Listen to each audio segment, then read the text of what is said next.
Hey guys, just wanted to give you a quick shout out and say you've seen the headlines, right? These headlines: Realtor pack upends commissions. Oh my gosh, jump off a cliff. They're selling newspapers, guys. They're trying to sensationalize what really isn't there. They say that we are in collusion with commissions being set.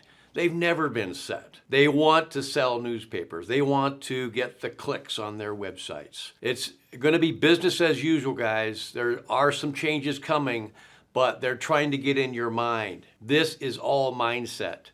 So you need to focus on doing your job.